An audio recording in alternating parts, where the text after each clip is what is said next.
The Ben Garcia Show. Yeah. Best show in the land. Yup. Listen. Come and get your information from Ben Garcia. Get the latest on your quarterback, running backs, and receivers. Tune in, so any other show you don't need them. Any news that he giving out, please just believe him. Giving out the latest prediction and top-notch analysis. Wanna hear the truth, better have thick skin like callus. The latest move that your team just made can be damaging. The dudes ain't speaking no facts, they just be rambling. Lights, camera, action, turn on the show, go get the cameraman. Yeah. Lights, camera, action, turn on the show, go get the cameraman. What's up? Welcome in to yet another edition of the Ben Garcia Show. Thank you so much for making us a part of your day. However you watch, however you listen, maybe that person on YouTube wants to watch the show as it all unfolds right in front of your eyes, or maybe you're that person that just wants to listen to it. Simple, traditional podcast format. We do not discriminate here. Thank you so much for making us a part of your day. Again, whether that's on YouTube, Apple Podcasts, Spotify, or for free on the iHeartRadio app. Sorry we couldn't get you a show a little bit sooner in the week. It happens, unfortunately. We like to get these things out on Wednesday, but now it's more looking like a Thursday, a Friday. I got a little sick. I'm back. I am playing hurt. I'm not injured, hurt. We know the difference. One means you're out. One means that you can play, and you're going to leave it all out on the field like I am doing here, except to a much lesser degree. I'm talking in a closet by myself to you, the listener, or to you, the viewer. Huge show coming up today. We're going to talk some Jets, Aaron Rodgers, Zach Wilson. We're going to talk Bill Belichick. Is Bill Belichick just a buffoon? We're going to see what people think about that. People are not giving Bill Belichick enough credit, or maybe they're right about him. Maybe we'll come to agree to disagree on Bill Belichick. We will also talk some of the other news going on in the NFL. But first, I'm going to lead my show with something that I never thought I would lead my show with. So with that being said, let's get started. Let's get cooking right now. Now, this is something that I really never imagined in my time as a broadcaster, in however long my career is, 50 years, 5 years, 5 minutes, it doesn't matter. I never thought I would be talking about a celebrity and a celebrity couple, but it's linked to the NFL. It's dominated the news cycle. I've tried to avoid it as much as I can because personally, I just don't care, and I don't like talking about subjects or things going on in the news that my viewers don't care about or that I don't care about, but I think it's relevant, so I'm going to keep it here for just a second. Travis Kelce recently came out in his New Heights podcast. Phenomenal podcast, I might add. Travis Kelce, Jason Kelce do an awesome job there. They recap their games every week. They chop it up. It's been awesome. But the biggest thing surrounding their podcast and Travis Kelce as a whole is he is in a situationship, we'll call it, for all the millennials, all the Gen Zers out there, for Travis Kelce, and again, his girlfriend, friendly, whatever it is, with Taylor Swift. Now, it has dominated the NFL news cycle. It has dominated football. It has dominated sports, and people are just distraught about it. And to that I say, it's easy. It is so easy to look at the Taylor Swift, Travis Kelce situation and go, we just care about football. We don't want to hear about Taylor Swift. Well, that's fine, but you're not the only viewer when it comes to football. I hate to break it to you, but about half the audience for the NFL is female. And I would probably guess that a lot more than half of Taylor Swift's audience is females, women, people who enjoy her music. So, for men in which sports and things cross over, business, sports all the time, thing that men typically like more, that stuff crosses over in sports all the time, and we don't have a problem with it because you're the only one that's loud about it. But Taylor Swift now, we're in uncomfortable, uncharted territories, is now pretty much dominated the NFL news cycle. And I'll admit, it's not really me. I don't really care about the Travis Kelce, Taylor Swift situationship, relationship that they're in. I don't care if they get married. I don't care if they break up tomorrow. I don't care about any of it because it's not my relationship. It's not anything I'm concerned with. But it's one of the few times that the majority of the female audience that watches the NFL can have two things cross over, and it's really cool for them. And guys, Chiefs-Jets was the highest rated television game since the Super Bowl. The Jets are a real-life tire fire. The Chiefs, although with players like Patrick Mahomes and Travis Kelce, don't have that much star power on their team. Patrick Mahomes and Travis Kelce for sure dominate that. Their wide receivers aren't great. Isaiah Pacheco, you couldn't pick him out if you were at a grocery store and they asked you to pick out who Isaiah Pacheco is. Chris Jones, you couldn't figure it out. Maybe you could because he's so tall.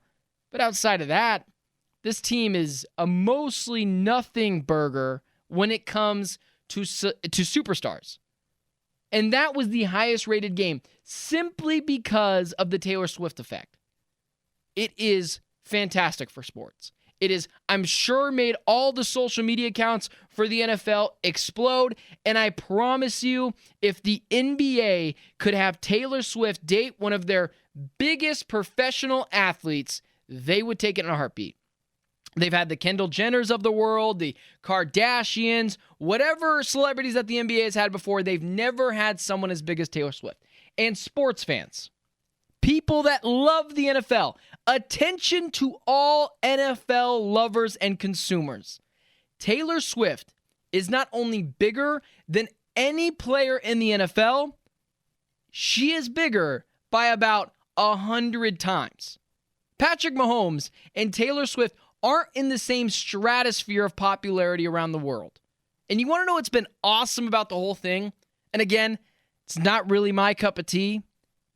My wife, that doesn't really love sports, she'll watch it with me. She's a loving wife. She's willing to come and indulge in some of my habits. But you know what I've loved about it? A couple weeks ago, we were eating dinner. She goes, I think I like football now. And I went, you like football? Sure, it might be the Taylor Swift effect. What do I care? I now relate to my wife more because she is indulging in something that as well I love.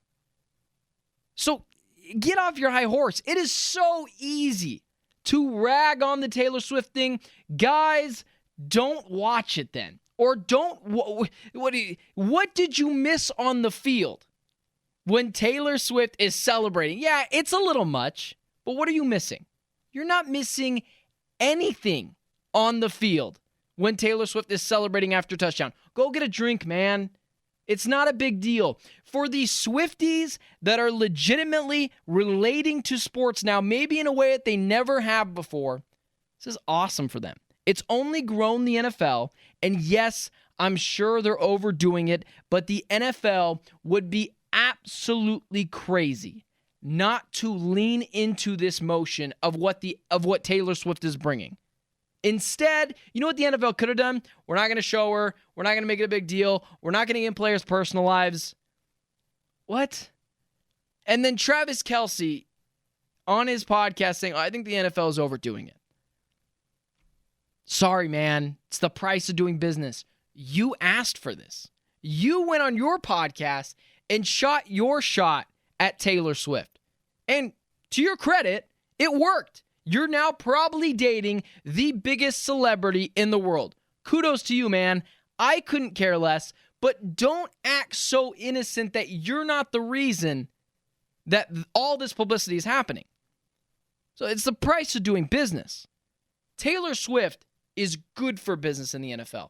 Taylor Swift adds more fans to the NFL. If after this is all long and gone and Taylor Swift just adds a 5% increase of fans from her fanship to the NFL, it is a massive growth. Taylor Swift, I don't love her music. I couldn't name one song she's done. I couldn't sing one song all the way through from Taylor Swift. But I'm not so naive to say she isn't great for the NFL.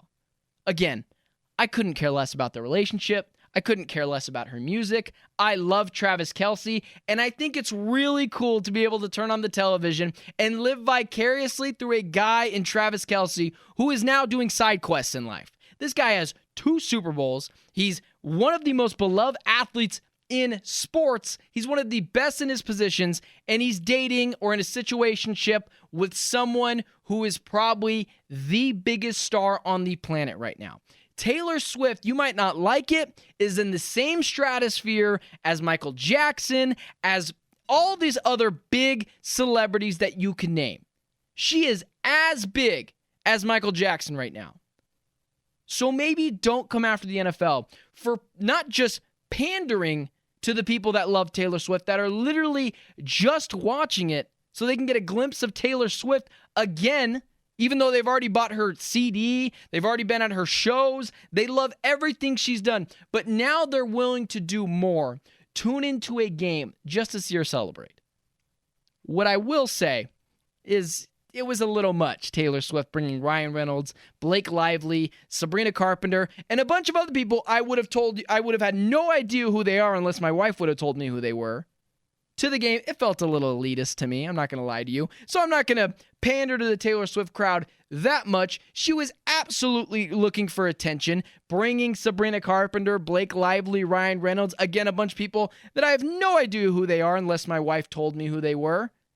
She's leaning into it. Travis Kelce is leaning into it. The NFL is leaning into it. And it is easy for you, hard fanboy of the NFL, to hate it. But it's bringing more fans in, more money, which means higher salary caps, which means more players. It is ultimately great for the NFL. It is not going to hurt the NFL. If they did this for 10 years, sure. But the NFL knows it's not going to last. Taylor Swift writes a new song about a boyfriend or a husband or whatever she's dating or whoever she's with all the time. They're leaning into it while they can. They're squeezing every ounce of juice out of it while they can. It's absolutely smart. Although I am not a huge fan of her, it's a genius ploy to continue to grow the sport of football, and it's why football has remained king. Do you know why the NBA is still doing well? Because they have a ton of stars. They've leaned into their superstars. They've leaned into their stars. The NFL has a little bit of a superstar issue. Yes, we have our Patrick Mahomeses, we have our Lamar Jacksons, we have our Josh Allens, we have our Joe Burrows.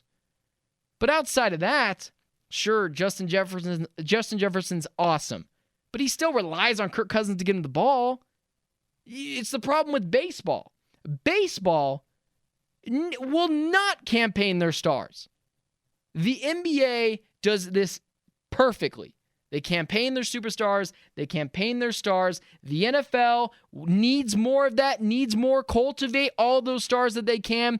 And Taylor Swift, whether you like it or not, NFL fanboys, is a superstar. And it's amazing for the NFL. It's going to grow the sport tremendously. It's allowing me to relate more to my wife, who is now watching NFL games.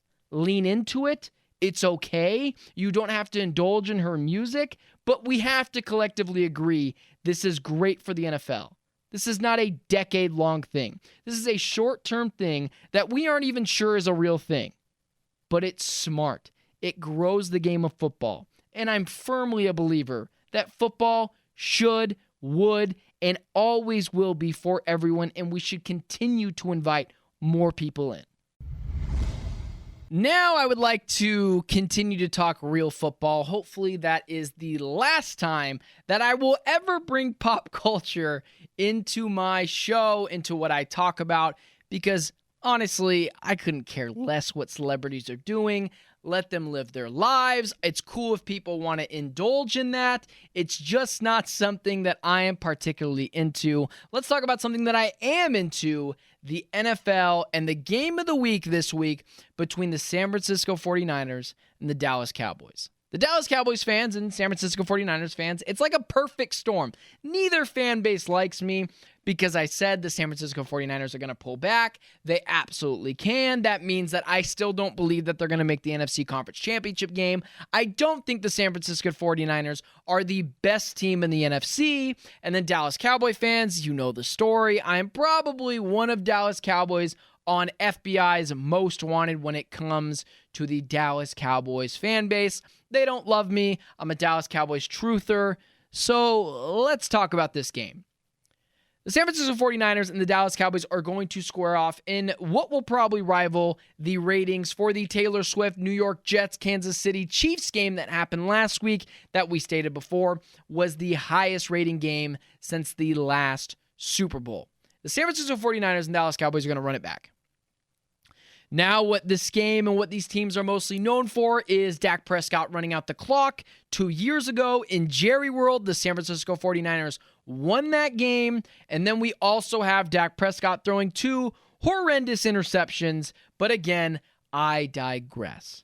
The Dallas Cowboys, on paper, are the more talented team. They are missing Trayvon Diggs, but guys like CeeDee Lamb, players like Brandon Cooks, I've been told how great Stephon Gilmore is. Micah Parsons is probably the best defensive player in the NFL. They have probably equally the same offensive lines. The coaching advantage goes to Kyle Shanahan, but it doesn't matter because this is going to be one of those games where Dallas Cowboy fans will tell me, well, we don't need Dak to be awesome. We'll just have him get carried by our awesome weapons, CeeDee Lamb and company, Tony Pollard, our defense, our stifling defense that is so good. It's so great in fantasy, unless, of course, you're playing the Arizona Cardinals, then it completely chokes on itself. But I digress there. The Dallas Cowboys are going to need to lean on Dak Prescott in this game. This game could have home field advantage in the NFC playoffs written all over it, which is why I believe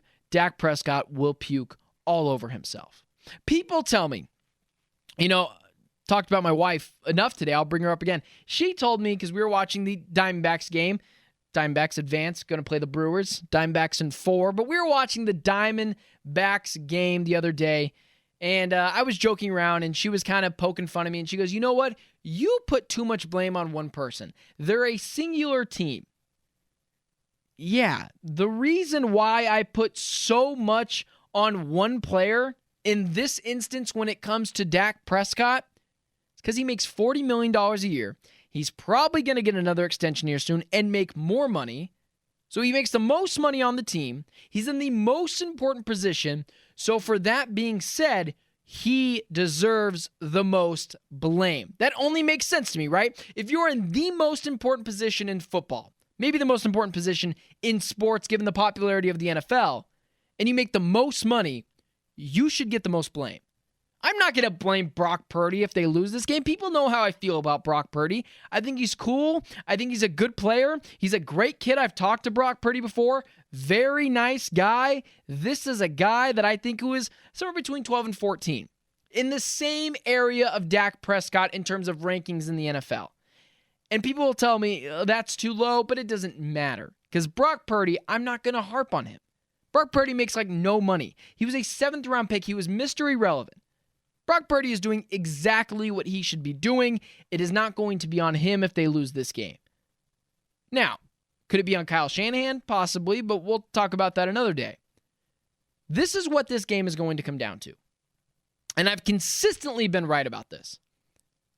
The defense will not be as good as it is against guys like Mac Jones or Daniel Jones or whoever it is, subpar quarterback, Zach Wilson. So the defense isn't going up against Zach Wilson and Daniel Jones and guys like that, the players that it's easy to absolutely manipulate. Brock Purdy can play. And not only can Brock Purdy play, even more so, they've completely supported him. CMC just had 4 touchdowns last week. Brandon Ayuk is a very good number 2. Deebo Samuel is a very solid number 1 in the NFL. Trent Williams, the offensive line is good. It's probably going to hold up.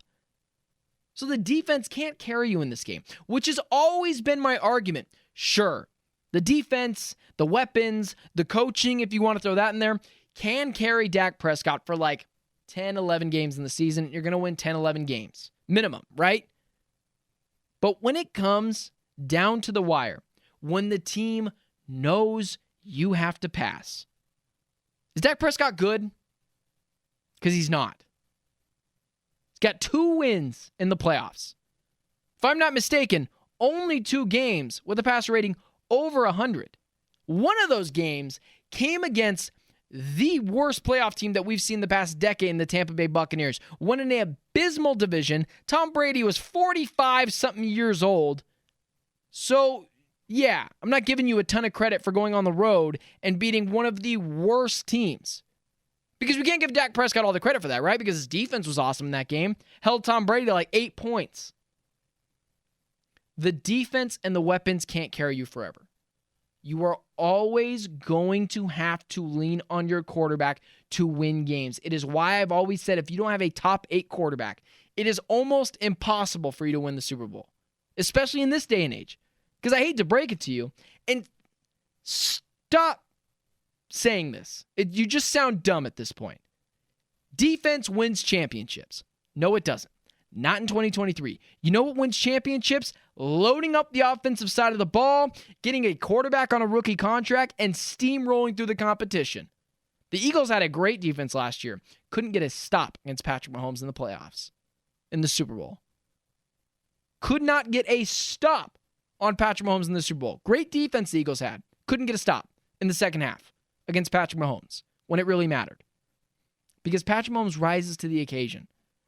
Josh Allen, a quarterback I trust, he's been told to put on the superhero cape multiple times in the regular season and in the playoffs, and he does it. Doesn't have a Super Bowl to show for it, but he's been to an AFC Championship game. Dak Prescott hasn't. Joe Burrow, he's been to the Super Bowl. Dak Prescott is not going to be able to carry you in this game. I believe the Dallas Cowboys are going to lose this game, and they're going to fall 2 games back to the San Francisco 49ers. Because that defense, that running game, those wide receivers, throw the coaching in there if you want to, is not going to be able to carry you all the time. It's crazy to me. Cowboy fans were up in arms about beating the Patriots, but were nowhere to be found when the Cardinals beat them. Because you know what happened in the Cardinals game? Everyone in that bad Cardinals secondary knew you had to pass Dak Prescott, and you could not get the job done. Dak Prescott is incapable of winning games when the opposing team knows you have to throw. He's not as good as Kirk Cousins. Dak Prescott isn't Kirk Cousins now. Kirk Cousins has surpassed Dak Prescott as a quarterback. And honestly, I'm not so sure Dak Prescott is better than Brock Purdy. People will say, well, if you put Dak Prescott on the San Francisco 49ers, look where they'd be. Where would they be? They're undefeated right now. Brock Purdy hasn't lost in a game that he started and finished. He can't do better than that. You literally can't do better than that. The defense, the running game, the coaching, the weapons can only carry you for so long until the team is going to say, hey, $40 million quarterback in the most important position in the NFL, carry us. Dak Prescott can't do that. The Cowboys are going to lose this Sunday. And then Cowboy fans will be nowhere to be found unless, of course, they pull out a miraculous win because the defense showed up, because the wide receivers showed up, because the running game showed up. Mike McCarthy didn't time manage like a dummy. He did it correctly. And that's why I believe San Francisco 49ers are going to come out on top. They're the better coach team. They probably have the better quarterback at this point. As much as I want to hate on Brock Purdy at some points because I don't think he's as great as other people say he is, doesn't make a ton of money in the most important position in sports. He's well accommodated with all those weapons and the defense. So for that reason, Dallas Cowboys are going to lose this weekend, and no Dallas Cowboy fan will be in sight for the next 5 days. So I'm not going to spend a ton of time on this subject. Maybe give me 4, 5, 6 minutes on what I'm going to touch on in the New England Patriots and Bill Belichick. There's been a lot of scuttlebutt going around talking about how Bill Belichick is washed. I heard someone on FS1 the other day say he wasn't good. You don't win 6 titles being bad at your job when it comes to coaching. This weird phenomenon that it can't be both Tom Brady and Bill Belichick, it can only be one. Tom Brady, clearly at this point, inarguably at this point, was about 65% the Patriot way. He got guys in line. One of the best things about Tom Brady is he was a real coach on the field. But this notion, this ideology that Bill Belichick is some incompetent buffoon is crazy. Is Bill Belichick over his skis? And is he staying a little too long? Yes. But Bill Belichick is one of the greatest coaches, if not the greatest coach in NFL history. Super analytical, always got things correctly, had the smartest players on the field, not the most talented players on the field, and won schematically each and every year. Sure, Tom Brady was mostly the reason why the Patriots succeeded. But if you think Bill Belichick just sucks, or Bill Belichick was never good, you don't know football. I don't care if you played the sport. If you think a guy in Bill Belichick can win 6 rings, then and just be an incompetent buffoon, then yeah, man, I can't help you. Bill Belichick obviously needs a quarterback. Mac Jones, he just ain't it. I don't know if it's because they waited too long to get him a real offensive coordinator. I don't know if it's because he could never play in the first place, but he showed some real promise his rookie year. He went to the playoffs, got absolutely annihilated, and Bill Belichick was one of the running forces for that. He is an incredible, competent, smart defensive mind, maybe the greatest defensive coach in NFL history. Has not been great getting the offensive side of the ball correct, but not a lot of great people are. I mean, not a lot of people can get that side of the ball correct. It's hard. But Bill Belichick, he's a top 5 coach in the NFL history. It is totally okay to say Tom Brady, 65%. Bill Belichick, 35%. But to think that Tom Brady could have won 6 Super Bowls without Bill Belichick, it's just dumb. It's just stupid at this point. Sure, Bill Belichick has stayed and overstayed his welcome for 2 years, probably too many now. And he's become more grumpy, and he's become more just absolutely controlling of the situation in New England. He's the GM, he's the coach, and he deserves a good amount of blame for what's happened in Foxborough over the past 3 seasons. But to not look at it and say the success he's had doesn't outweigh the bad times that we had, you can want to ship away Bill Belichick. That's fine. Bill Belichick probably needs to go at the end of the season. This is not a standing Bill Belichick rant. This is one of those things that's just show some respect to one of the greatest coaches in NFL history.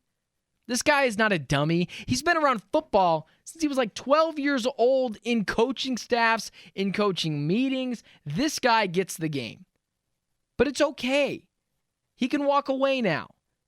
But don't paint this broad brush that Bill Belichick is some incompetent buffoon that rode the coattails of Tom Brady for however long, 2 decades, winning Super Bowl after Super Bowl. You forget that most of the defenses, if not all of them, on the Tom Brady Super Bowls, scratch that, all of the Tom Brady defenses were elite.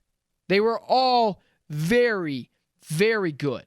So to look at what Bill Belichick has built now, which is still a pretty good defense, and he still takes players from other places that don't work, a.k.a. J.C. Jackson, plugs them in, and they're good again. We've seen players leave the Patriots. Think they're better off without Bill Belichick.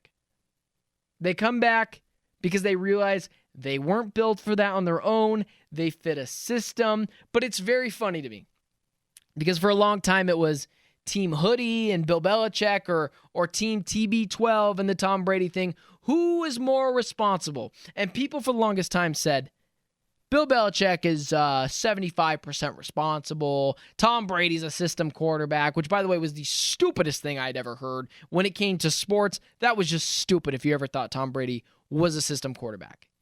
But it's okay to say, Tom Brady, 65%. Bill Belichick, 35%. You don't have to just be, well, it's 50-50. Well, it's 60-40, Tom. Well, it's 75-25. Bill Belichick was the greatest coach ever. It takes 2 to tango, guys. Bill Belichick is awesome. Bill Belichick has done a ton of great things in the NFL. But he's aged himself out. He's still an NFL great.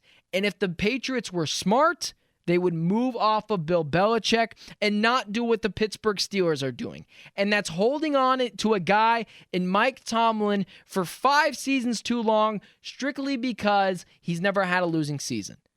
And holding on to Bill Belichick because, well, he's got 6 Super Bowls. This is a what have you done for me lately league.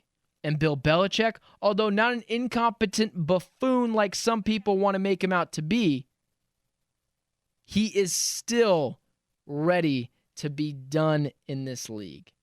He's not a great GM. He's not a great evaluator of talent over the last 5, 6, 7 years, even with Tom Brady. But it's okay. Both things can be true. The Patriot way was mostly Brady, 65-35. Bill Belichick has pretty much aged himself out. Bill Belichick, it is time for him to move on. The Patriots would be smart to move on, or they can do the Pittsburgh Steelers thing. Hold on to a guy forever in Big Ben and not let him retire, or not let go of a guy in Mike Tomlin who's never had a losing season. It's time to move on, and Bill Belichick is still one of the greatest coaches in NFL history. Maybe not the best, but he's up there in the Mount Rushmore of coaches in NFL history. Let's finish the show talking about a game and a player. We're going to go full circle here. We started off Taylor Swift and the Chiefs, and then we're going to bring it all the way around town talking about the Jets and their abysmal performance to try to close out the game on Sunday Night Football. Listen, let's talk Aaron Rodgers as well. Aaron Rodgers is a man of many beliefs, a man of many systems, a man of many practices. Aaron Rodgers is not coming back from his Achilles injury. We saw Cam Akers do it a few years ago. I believe it might have been last year. Cam Akers coming back from a torn Achilles. He was young. He injured it in the preseason, so he was still a few weeks back than Aaron Rodgers. And Aaron Rodgers is 41 years old. You don't get more, you don't recover better as you get older. That's just science 101, right? Aaron Rodgers is 41. There is no hope for this New York Jets team. They haven't explored options at quarterback. Instead, they're going to stick with the guy in Zach Wilson and see recently what he did against the Chiefs, which was great. What he did against the Chiefs, probably the highlight of Zach Wilson's career in the NFL. But you're 1-3 now. You are quickly swirling around the drain. In fact, I think it's already too late. 1-3 is pretty much a death sentence to try to make the playoffs in the National Football League. And Aaron Rodgers is not coming back. As much as this hoorah, guys, kumbaya, I believe in scents and smells and whatever it is Aaron Rodgers is doing, praying over his foot, whatever it is, Aaron Rodgers has zero chance to come back and save this Jets team. The only minuscule chance that the New York Jets have at saving their season is going after another quarterback. Zach Wilson, guys, don't let one game fool you. He didn't just turn the switch on. We all have good moments. Even the worst of us have great moments. Zach Wilson is one of the worst quarterbacks in the NFL. He's not fixing anything that he hasn't already tried to fix. You can take the data, Jets fans, from one game. I'm going to take the other 2 seasons that we've seen of Zach Wilson. He ain't good. He ain't it.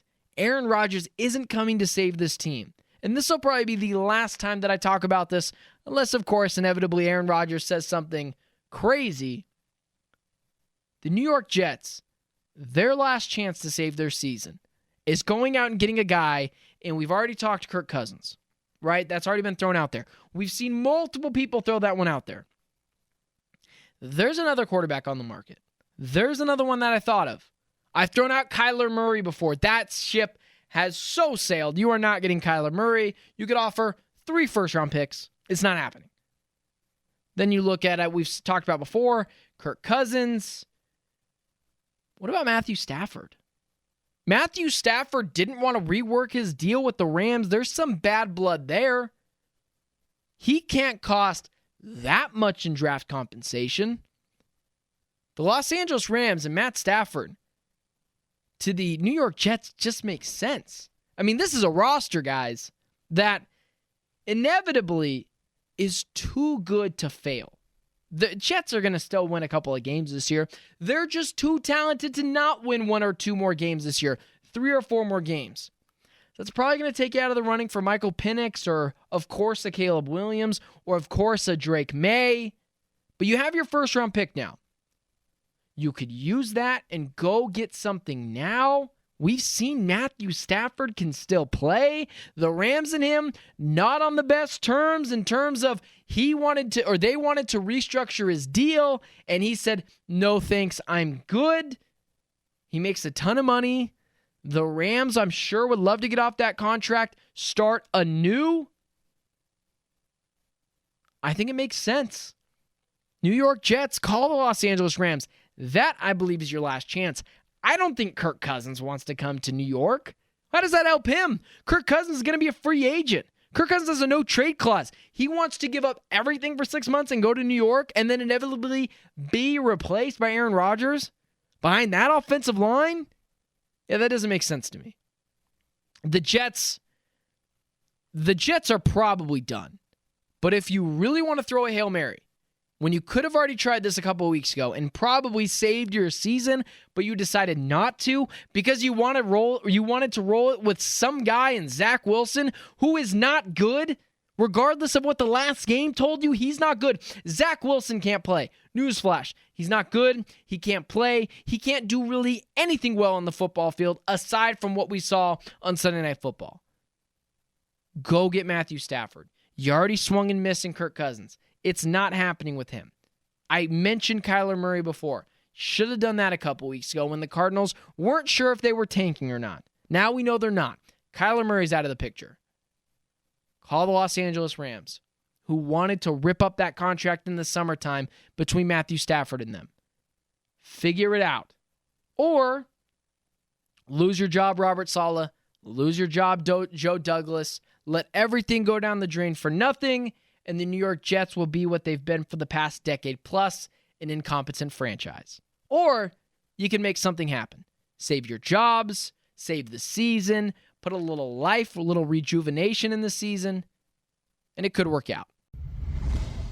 Thank you so much for listening to the Ben Garcia Show. That is it for me. They are giving me the proverbial hook here to get out on a high note. Thank you so much for listening to the show. Again, whether you're one of those people that wants to go watch the show, use your own 2 eyes to follow along, see what I do on YouTube, we appreciate it. Leave a comment, leave a like, maybe even drop a sub if you're feeling real frisky, or if you're one of those people that you listen on Spotify, Apple Podcasts, or for free on the iHeartRadio app. It has been awesome. It's been great talking with you guys. Who knows what comes on the table next week? We will have this at an earlier date. We won't drop it on a Thursday. We won't drop it on a Friday. But blame my immune system. Again, thank you so much for listening. And until next week, it's been the Ben Garcia Show.